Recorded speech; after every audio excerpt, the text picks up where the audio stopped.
بسم اللہ الرحمن الرحیم۔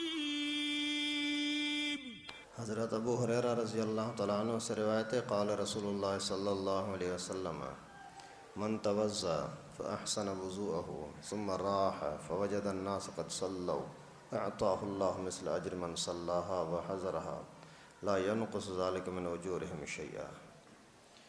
کہ رسول اللہ صلی اللہ علیہ وسلم نے فرمایا، جو اچھی طرح سے وضو کرے پھر مسجد میں نماز کے لیے جائے اور وہاں پہنچ کر معلوم ہو کہ جماعت ہو چکی تو بھی اس کو جماعت کے نماز کا ثواب ہوگا، اور اس ثواب کی وجہ سے ان لوگوں کے ثواب میں کچھ کمی نہیں ہوگی جنہوں نے جماعت سے نماز ادا کی۔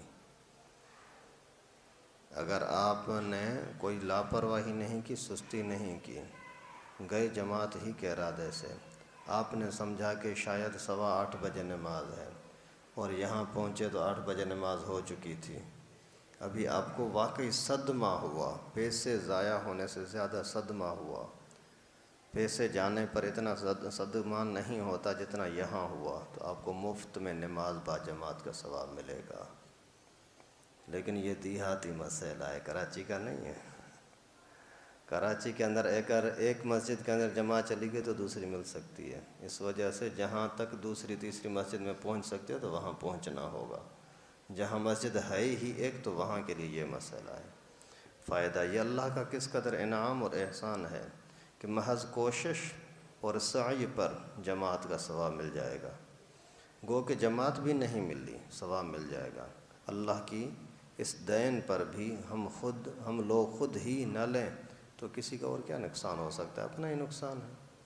اور اس سے یہ بھی معلوم ہوا کہ محض اس کھٹکنے سے کہ جماعت ہو چکی ہوگی، مسجد میں جانا چھوڑ دو، میں نہیں جا رہا، اگر جا کر معلوم ہوا کہ نماز ہو چکی ہے تب بھی ثواب تو مل ہی جائے گا نا۔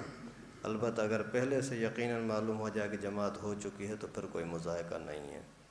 یہاں حضرت نے ایک اور مسئلہ بھی سمجھا دیا۔ پہلے سے آپ کو پتہ نہیں ہے کہ نماز کس ٹائم پر ہے، جاؤں نہ جاؤں، تو اس میں سستی نہ کرنا، جانا۔ نماز ملی تو بھی الحمدللہ، نہیں ملی تو بھی جماعت کا ثواب ملے گا۔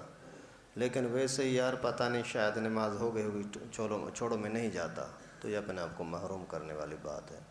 لیکن اگر وہیں گھر میں بیٹھے ہوئے تھا اور آپ کو پتہ لگ گیا کہ نماز ہو چکی ہے تو پھر نہ جاؤ، بھلے نہ جاؤ، کوئی مسئلہ نہیں۔